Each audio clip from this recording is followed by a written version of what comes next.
नमस्कार दोस्तों, एक बार फिर से आप सभी का स्वागत है आपके अपने चैनल डिजर्व पॉइंट एकेडमी में। मैं सुमित भट्ट और आज से करने जा रहे हैं हम एक नई शुरुआत उन सभी बच्चों के लिए जो कर रहे हैं 10th बोर्ड एग्जाम्स की प्रिपरेशंस।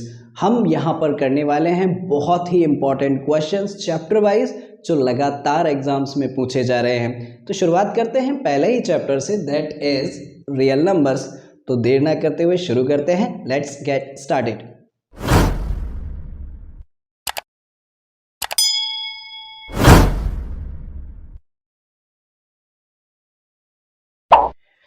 चलिए तो बात करते हैं बिल्कुल फर्स्ट क्वेश्चंस की जो ईयर 2022-23 में बोर्ड एग्जाम्स में पूछा भी गया है। Find the HCF and LCM of 72 and 120। So first of all हमें सबसे पहले इनके प्राइम फैक्टर्स मालूम होने चाहिए। तो चलिए जल्दी से हम लोग इसके प्राइम फैक्टर्स कैलकुलेट करते हैं। 72 के प्राइम फैक्टर्स कैलकुलेट करेंगे तो यहाँ पर 36, 2 से डिवाइड करेंगे तो 18, 2 से डिवाइड करेंगे तो 9, देन 3 से डिवाइड करेंगे तो 3 और 3 से डिवाइड करेंगे तो 1। इसी तरीके से हम 120 के भी प्राइम फैक्टर्स निकाल लेते हैं। इसे 2 से डिवाइड करेंगे तो यहाँ पर 60, देन 2 से डिवाइड करेंगे हम लोग तो यहाँ पर 30, 2 से डिवाइड करेंगे सो 15, 3 से डिवाइड करेंगे सो 5 एंड 5 से डिवाइड करेंगे सो 1। तो हम यहाँ पर लिख भी लेते हैं बच्चों 72 के प्राइम फैक्टर्स हमारे पास हैं 2 इंटू 2 इंटू 2 इंटू 3 इंटू 3। इसी तरीके से 120 के जो प्राइम फैक्टर्स हैं हमारे पास 2 into 2 into 2 into 3 into 5। Now we have to calculate LCM and HCF. So बच्चों सबसे पहले हम बात कर लेते हैं एलसीएम की, इसका 72 और 120 का।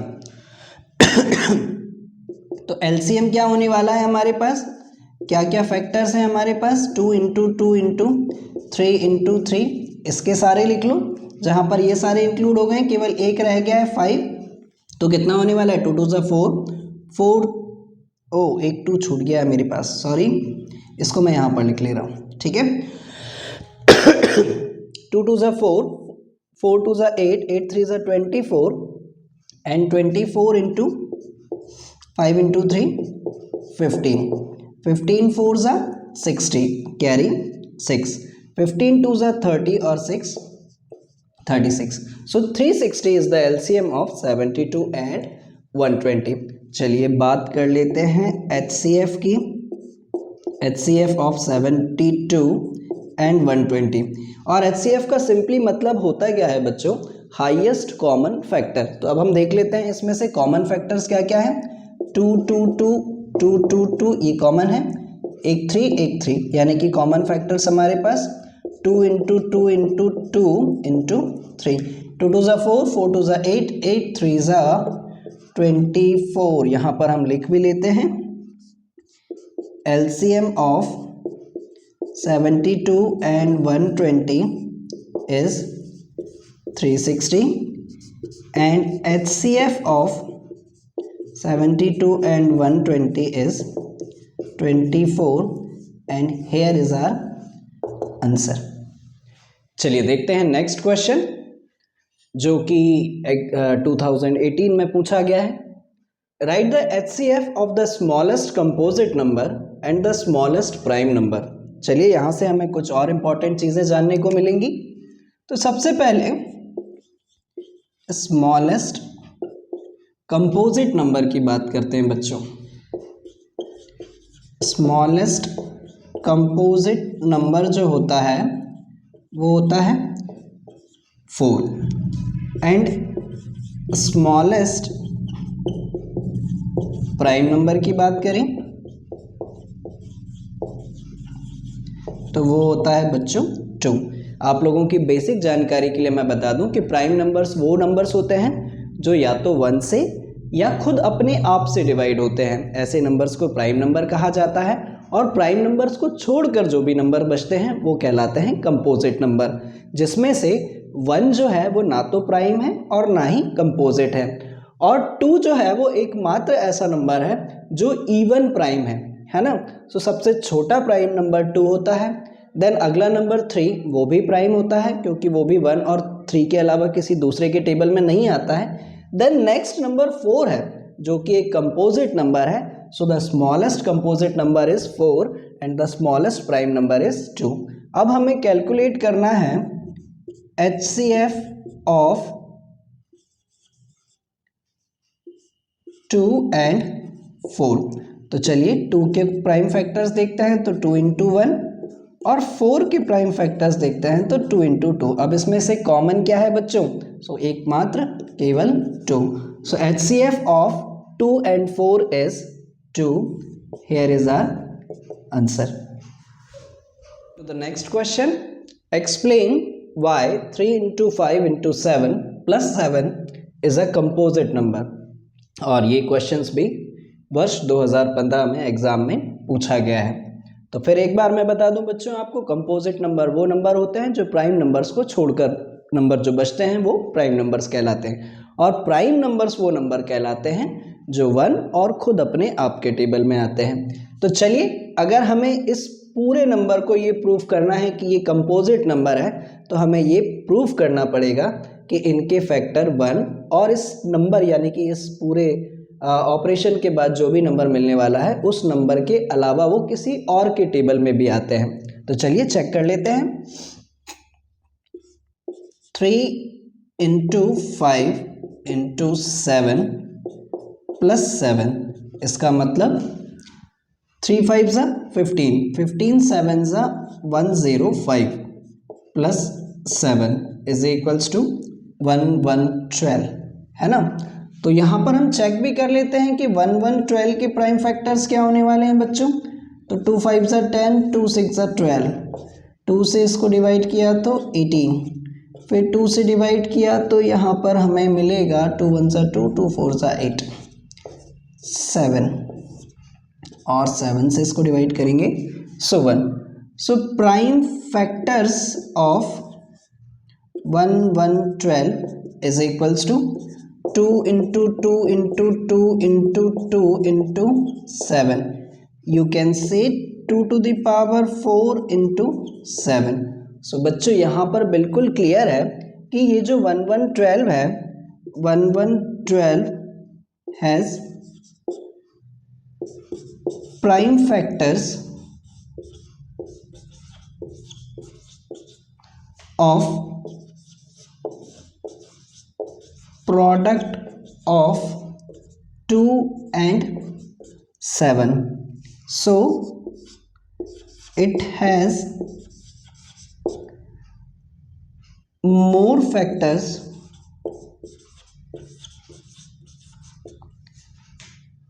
than 1 and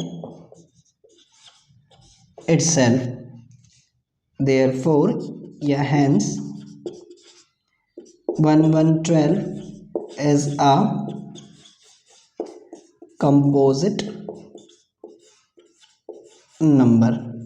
तो यहाँ पर हम देख पा रहे हैं कि 1112 के जो फैक्टर्स हैं वो हमें प्रोडक्ट मिल रहा है 2 और 7 का, तो निश्चित रूप से वो नंबर जो है वो 2 से भी डिवाइड होगा, 7 से भी डिवाइड होगा, लेकिन हमें यहाँ पर कंपोजिट नंबर प्रूफ करना था तो उसके फैक्टर्स 1 और 1112 के अलावा भी हैं, इसीलिए ये जो नंबर है वो क्या है, एक कंपोजिट नंबर। चलिए बढ़ते हैं हम हमारे अगले क्वेश्चन की तरफ जो वर्ष 2019 में पूछा गया है। सो क्वेश्चन है the HCF of 2 number A and B is 5 and their LCM is 200, find the product of A and B। तो यहाँ से एक और इम्पॉर्टेंट चीज़ हमें मालूम चलने वाली है, there is a relationship between LCM and HCF of 2 number. क्या रिलेशनशिप होती है वो? relationship between LCM and HCF of 2 numbers। तो ये होता है product of 2 number is equals to product of LCM and HCF। तो हमें यहाँ पर फाइंड करना है बच्चों 2 नंबर्स का प्रोडक्ट यानी कि A इंटू B, और LCM और HCF हमें ऑलरेडी क्वेश्चंस में दिए गए हैं, दैट इज 5 एंड 200, मैंने थोड़ा सा उल्टा लिख दिया है। LCM 200 है, चलिए मैं इसको सही कर लेता हूँ। LCM जो है वो 200 है और HCF जो है वो 5 है, तो इन्हीं का प्रोडक्ट जो है वो इन दोनों नंबर्स के प्रोडक्ट के बराबर होगा। सो 200 इंटू 5 इज 1000। चलिए तो बात करते हैं इस चैप्टर के सबसे इम्पोर्टेंट क्वेश्चंस के बारे में, है ना। और मैं इसको सबसे इम्पोर्टेंट इसीलिए बोल रहा हूँ बच्चों, क्योंकि लगभग ये क्वेश्चन या इस टाइप का क्वेश्चन हर साल एग्जाम में पूछा जाता है। Prove that √2 is an irrational number. तो देख लेते हैं, ये तो हमारे पास लगातार इन ईयर्स में पूछा ही गया है, और जो बाकी ईयर्स बीच में बच गए हैं वहाँ पर √2 की जगह पर कुछ और दूसरा नंबर वहाँ पर दे दिया जाता है। सो लगभग इस पैटर्न का क्वेश्चन हर साल एग्जाम्स में पूछा जाता है। So most important question of this chapter. So हम लोग इसको बहुत अच्छे से समझने वाले हैं। और क्वेश्चन है, prove that √2 is an irrational number. चलिए देखते हैं कैसे होगा ये, या इस टाइप के द्वारा दूसरे टाइप से दिए जाने वाले क्वेश्चंस। तो हम यहाँ पर सबसे पहले ये अज्यूम कर ले रहे हैं, let us assume √2 is a rational number. बच्चों हमने ये शुरुआत में मान लिया है कि √2 एक रैशनल नंबर है, और √2 अगर एक रैशनल नंबर है तो हम इसको a/b के फॉर्म में रिप्रेजेंट कर सकते हैं, जहाँ पर where a and b are coprime integers, जहाँ पर a और b क्या है, को-प्राइम इंटीजर्स हैं। अब को-प्राइम इंटीजर्स का मतलब ये है कि उनके 1 के अलावा कोई कॉमन फैक्टर नहीं है, ठीक है। देन इसके बाद on squaring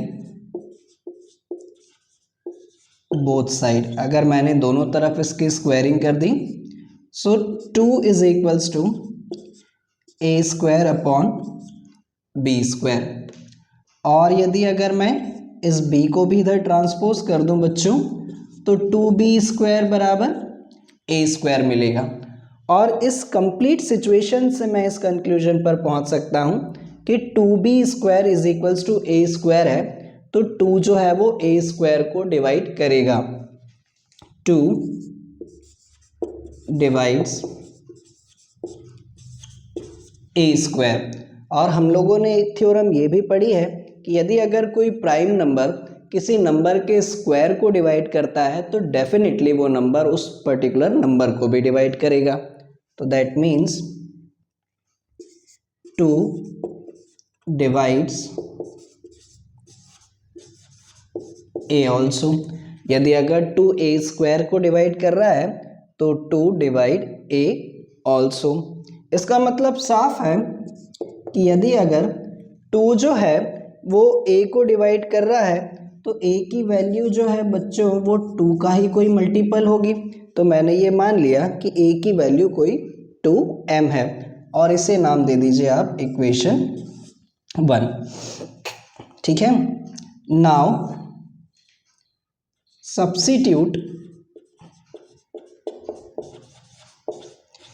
a is equals to 2m in equation 1। a is equals to 2m जो है मैंने उठाकर इक्वेशन 1 में रख दिया, तो 2b² is equals to 2m²। तो मुझे यहाँ पर मिलेगा 2b² is equals to 4m²। अगर इससे मैं इसे कैंसिल कर लूँ तो मुझे मिलेगा b² is equals to 2m²। और इस कंप्लीट सिचुएशन से मैं इस कंक्लूजन पर पहुंच सकता हूं कि 2 डिवाइड्स b², 2 डिवाइड्स b²। और फिर हम बाय थ्योरम ये कह सकते हैं कि 2 डिवाइड b ऑल्सो। चलिए अब यहाँ से शुरू होता है मेन काम, है ना। तो बच्चों अब मुझे इस पूरे कार्यक्रम से ये कंक्लूजन मिल गया है कि 2 जो है वो a को भी डिवाइड कर रहा है, 2 जो है वो b को भी डिवाइड कर रहा है, लेकिन हम तो ये अज्यूम कर चले थे कि a और b का 1 के अलावा कोई और कॉमन फैक्टर नहीं है, इसीलिए हमने उसको लिखा था कि a एंड b आर को प्राइम। लेकिन इस पूरी कहानी से हमें ये मालूम चल गया कि a और b के एक और कॉमन फैक्टर है, दैट इज 2। सो हमारा जो एजम्पशन था वो गलत हो गया कि a और b जो है वो को प्राइम है। अब a और b जो है वो को प्राइम नहीं है, a और b यदि अगर को प्राइम नहीं है तो √2 को हमने क्या माना था कि वो एक रैशनल नंबर है। सो हमारा ये एजम्पशन भी गलत हो गया, और अगर हमारा एजम्पशन √2 एक रैशनल नंबर था ये गलत है, तो सही बात ये है कि √2 एक इर्रेशनल नंबर है। आई बात समझ में? चलिए, तो इस बात को हम लोग पूरा एक कंक्लूजन बनाकर लिखते हैं। यहाँ पर जगह कम होने के कारण मैं यहाँ पर एक ब्लॉक बना ले रहा हूँ। सो A and B have one more common factor, that is 2. So our assumption is wrong that √2 is a rational number. हमारा assumption यही था कि √2 एक रैशनल नंबर है, hence √2 is an irrational number. ये बहुत इंपॉर्टेंट है बच्चों, एक बार फिर से मैं इस पूरी कहानी को एक्सप्लेन कर देता हूँ। हमने शुरुआत में √2 को क्या माना कि ये एक रैशनल नंबर है, और ये एक रैशनल नंबर है तो हम इसको a अपॉन b के फॉर्म में रिप्रेजेंट कर सकते हैं, और a और b जो है वो क्या है, को प्राइम इंटीजर्स है। को प्राइम इंटीजर्स का मतलब होता है कि उनका 1 के अलावा कोई और कॉमन फैक्टर नहीं है। देन इसके बाद मैंने इसकी दोनों तरफ स्क्वायरिंग करी तो मुझे मिला 2 is equals to a square upon b square. इस b स्क्वायर को मैंने इधर ट्रांसपोज करा तो 2b square is equals to a square. इस कंप्लीट इक्वेशन से मुझे ये मालूम चला कि 2 जो है वो a स्क्वायर को डिवाइड करता है, और हमने एक थ्योरम पढ़ी हुई है कि यदि अगर कोई एक प्राइम नंबर किसी नंबर के स्क्वायर को डिवाइड करता है तो वो उस नंबर को भी डिवाइड करेगा, तो that means 2 divides a also. तो अगर 2 a को डिवाइड कर रहा है तो a जरूर डेफिनेटली 2 का ही कोई मल्टीपल होगा, तो मैंने a की वैल्यू 2m मान ली। इसको उठाकर मैंने इक्वेशन 1 में रखा तो मैं यहाँ से इस कंक्लूजन पर पहुंचा कि 2 जो है वो b स्क्वायर को भी डिवाइड कर रहा है। अब यदि अगर 2 b स्क्वायर को डिवाइड कर रहा है तो 2 divide b also bye theorem. तो मुझे इस पूरी कहानी से ये कंक्लूजन मिला कि a और b के एक और कॉमन फैक्टर है, दैट इज 2। सो हमारा जो एजम्पशन था कि a और b जो है वो को प्राइम है, ये गलत हो गया, और अगर ये गलत हो गया तो √2 एक रैशनल नंबर है, ये भी बात गलत हो गई। और √2 अगर एक रैशनल नंबर नहीं है तो √2 निश्चित रूप से एक इर्रेशनल नंबर है। चलिए देखते हैं एक और इसी तरीके के क्वेश्चन को जो वर्ष 2016 में पूछा गया है। Show that 3√2 is an irrational number. तो इसको भी इर्रेशनल प्रूफ करने के लिए कुछ वैसे ही टेक्निक हम अप्लाई करेंगे जो हमने प्रीवियस क्वेश्चन में किया था। So first let us assume 3√2 is a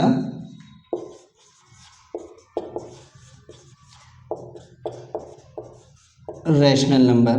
हमने ये मान लिया कि 3√2 जो है वो एक रैशनल नंबर है, और यदि अगर 3√2 एक रैशनल नंबर है तो हम इसे a अपॉन b के फॉर्म में रिप्रेजेंट कर सकते हैं, जहाँ पर where a and b are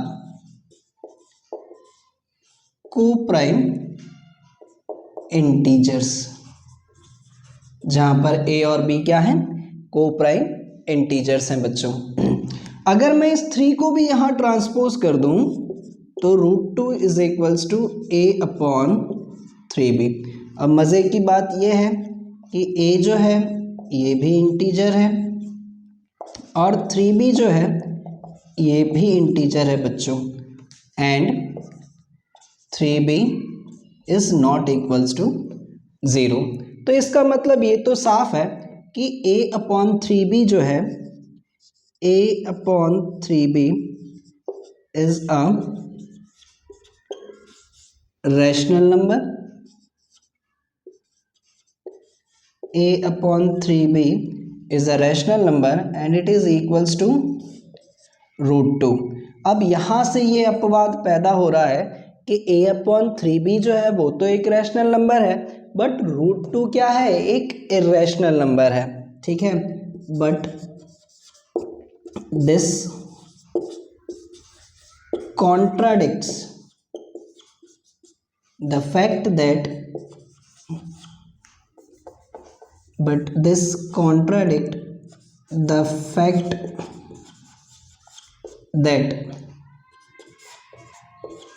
√2 is an irrational number. So our assumption is wrong that 3√2 is a rational number, है ना। तो अब जब वो रैशनल नंबर नहीं है, so hence 3√2 is an irrational number. बच्चों ये क्या है, एक इर्रेशनल नंबर। चलिए एक बार और एक्सप्लेन करता हूँ। हमने शुरुआत में ही सपोज कर लिया है कि 3√2 एक रैशनल नंबर है जिसको हम a/b के फॉर्म में रिप्रेजेंट कर सकते हैं, जहाँ पर a और b क्या है, को प्राइम इंटीजर्स हैं। बट जैसे ही हमने 3 को इधर ट्रांसपोज किया तो हमने देखा कि a भी एक इंटीजर है और 3b भी एक इंटीजर है, और 3b जो है वो 0 के बराबर नहीं है। तो इसका मतलब साफ है कि a/3b जो है वो एक रैशनल नंबर है, बट √2 जो है वो एक इर्रेशनल नंबर है, जो कि हम ऑलरेडी पहले प्रूव कर चुके हैं। सो ये हमारे लिए एक अपवाद पैदा करता है कि √2 जो है वो एक इर्रेशनल नंबर है। तो इस हिसाब से तो हमारा एजम्पशन जो है वो गलत है भैया, कि 3√2 एक रैशनल नंबर है। और यदि अगर 3√2 एक रैशनल नंबर नहीं है तो निश्चित रूप से वो एक इर्रेशनल नंबर है। Come to the next question, show that 5 - √3 is irrational. और ये भी 2-3 वर्षों में लगातार पूछा गया प्रश्न है। तो चलिए देखते हैं इसको कैसे सॉल्व करेंगे हम। यहाँ पर भी मेथड लगभग वही सेम ही होगी। तो सबसे पहले let us assume 5 - √3 is a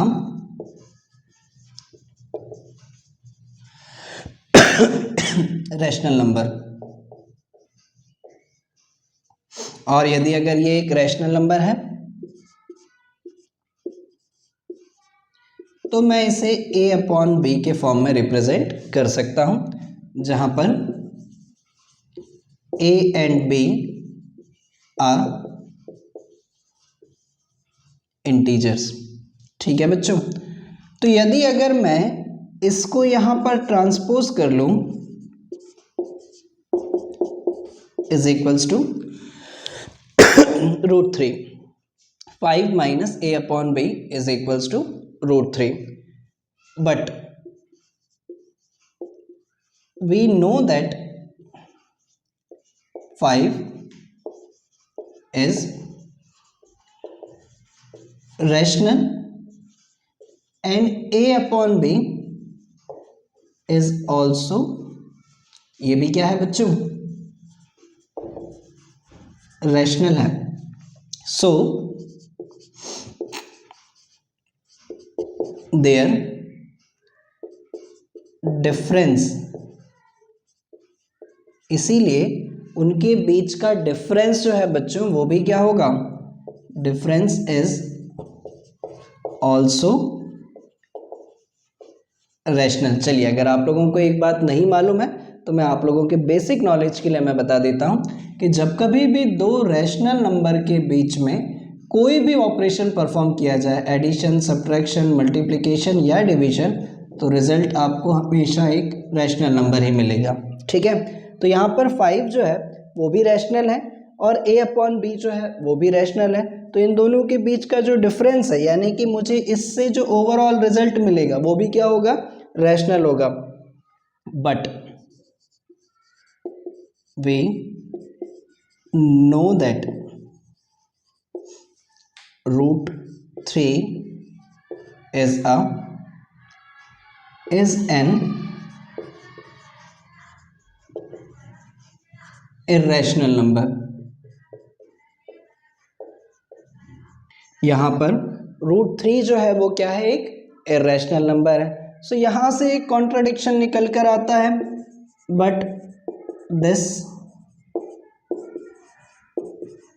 contradicts the fact that √3 is irrational. भैया क्या एक रैशनल नंबर किसी इरेशनल नंबर के बराबर हो सकता है? बिल्कुल नहीं हो सकता है। सो यहाँ से एक अपवाद पैदा होता है कि √3 एक इरेशनल नंबर है। सो अवर एजम्पशन, इसीलिए हमारा एजम्पशन जो है इज रॉन्ग। क्या था हमारा एजम्पशन कि 5 माइनस √3 एक रैशनल नंबर है, और अगर वो एक रैशनल नंबर नहीं है, so hence 5 minus √3 is an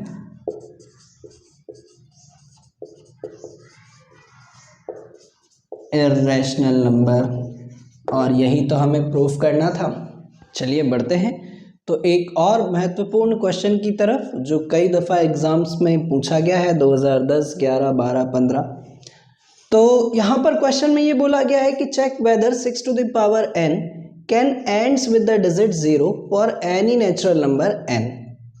तो देखते हैं इसे हम कैसे सॉल्व करेंगे। वो हमसे ये पूछना चाह रहे हैं क्या कोई ऐसा नेचुरल नंबर पॉसिबल है जिसको हम 6 के एक्सपोनेंट यानी कि 6 के पावर में रखें तो वो जो नंबर है वो 0 पर एंड हो। तो ऐसा करने के लिए यहां पर here n is a natural number, है ना। n जो है वो क्या है, एक नेचुरल नंबर है। और हम अज्यूम कर लेते हैं कि let us assume 6 to the power n ends with 0।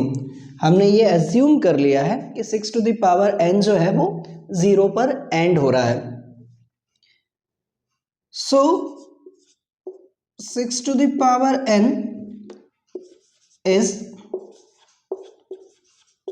divisible by 5। ये तो बिल्कुल क्लियर है कि जो भी नंबर 0 पर एंड हो रहा होगा वो 5 से डिवाइड होगा। बट द प्राइम फैक्टर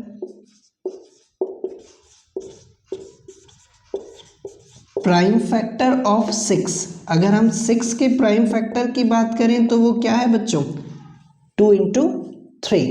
अब इसमें कहीं 5 तो है ही नहीं। जब इसके प्राइम फैक्टर में 5 नहीं है तो इसका मतलब ये भी साफ है कि 6 to the power n is equals to 2 into 3 to the power n does not contain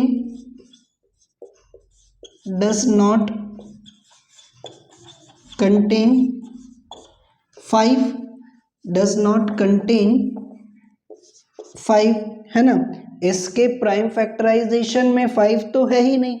और फंडामेंटल थ्योरम ऑफ अरिथमेटिक ये कहती है कि every composite number can be expressed as the product of primes and this factorisation is unique apart from the order in which they occur. इनका केवल order इधर उधर हो सकता है, लेकिन ये प्राइम फैक्टराइजेशन हर कंपोजिट नंबर के लिए यूनिक होता है। ठीक है, तो इस पूरी कंडीशन में हमारे पास 6 टू द पावर n का जो प्राइम फैक्टर है वो कितना है, 2 इंटू 3। तो यहाँ पर कहीं पर 5 तो है ही नहीं, तो 5 जो है वो इस 6 टू द पावर n को डिवाइड नहीं करेगा।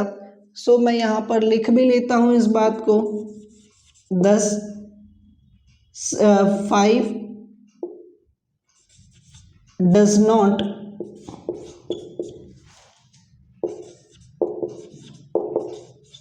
divides 6 to the power n, hence our assumption is wrong। इसीलिए हमारा assumption जो है वो wrong है। therefore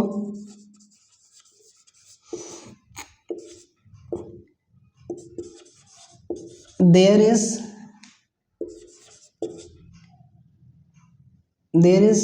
not any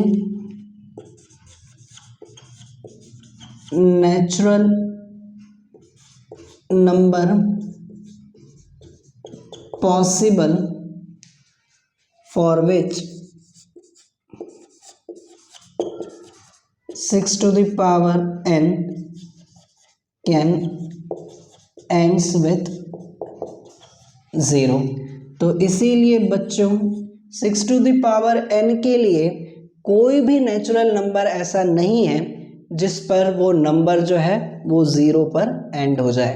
तो इन्होंने हमसे क्वेश्चन में केवल यही पूछा था, क्या कोई ऐसा नेचुरल नंबर पॉसिबल है जो हम 6 की पावर में रखें तो वो नंबर 0 पर एंड होने लगे। तो ऐसा कोई भी नंबर पॉसिबल नहीं है, क्योंकि 6 के प्राइम फैक्टर में 5 है ही नहीं। चलिए बढ़ते हैं हम हमारे अगले क्वेश्चन की तरफ, जो मैंने लिया है थोड़ा सा हायर लेवल से। The ratio of two number is 15:11 and their HCF is 13, then we have to find the numbers. तो यदि अगर मेरे पास दो नंबर्स का रेशियो 15:11 है बच्चों, तो मैं उन दो नंबर्स को let the two numbers be 15x and 11x मान लेता हूं।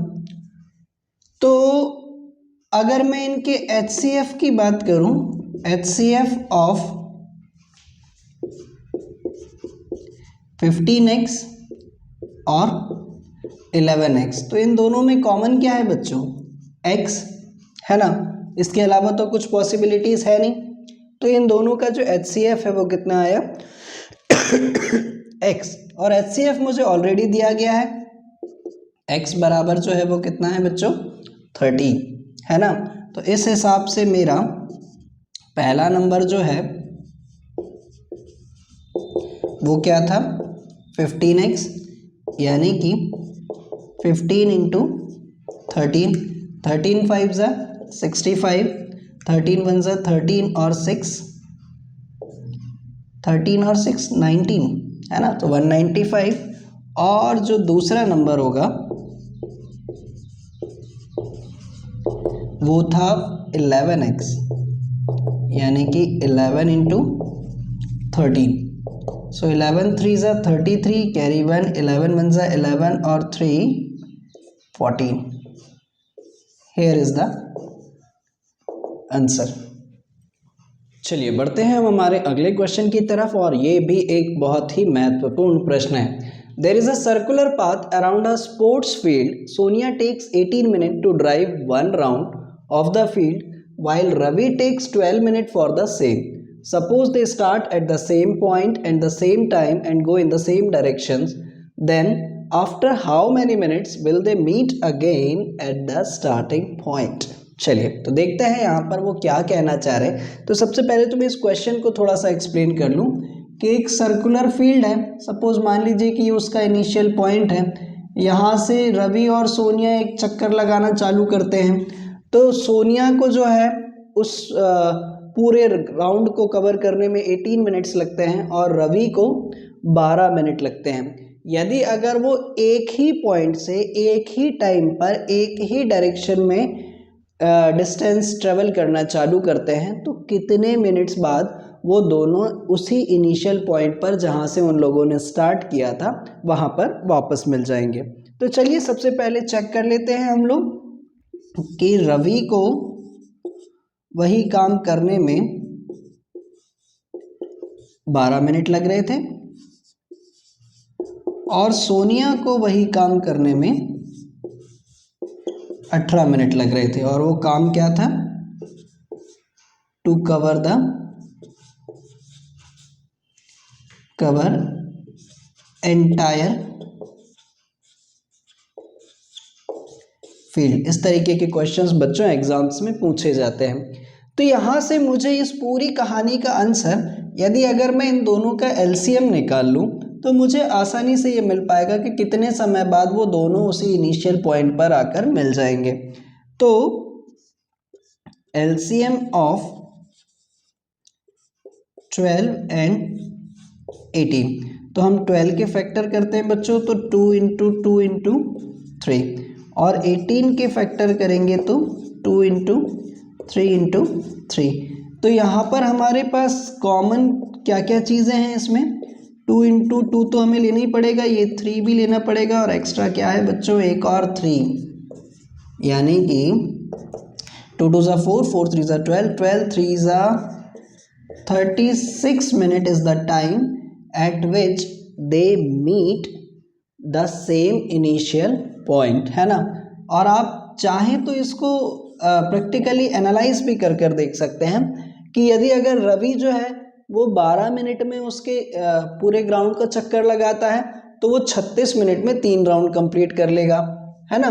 और यदि अगर सोनिया 18 मिनट में उस पूरे ग्राउंड का चक्कर लगाती है तो वो 36 मिनट में 2 राउंड कंप्लीट कर लेगी, यानी कि रवि 3 राउंड कंप्लीट कर कर इनिशियल पॉइंट पर आएगा और सोनिया 2 राउंड कंप्लीट कर कर, यानी कि 36वें मिनट पर वो दोनों उसी इनिशियल पॉइंट पर मिल जाएंगे। तो बच्चों आपको ये 10 के 10 क्वेश्चंस बहुत अच्छे से समझ में आए होंगे और मैं पूरे दावे के साथ कह सकता हूँ कि अगर आपने इस चैप्टर से ये 10 क्वेश्चंस भी कर लिए तो मोर देन एनफ है, जो आपके एग्जाम पॉइंट ऑफ व्यू से बहुत इंपॉर्टेंट होने वाले हैं। तो यदि अगर आपको आज का सेशन ठीक लगा हो तो इसे लाइक करना मत भूलिएगा, और यदि अगर आप मेरे चैनल पर नए हैं तो सब्सक्राइब ज़रूर कर लीजिएगा ताकि आगे आने वाले वीडियोस के नोटिफिकेशन आप लोगों तक मिल सकें। Till then thank you and bye bye.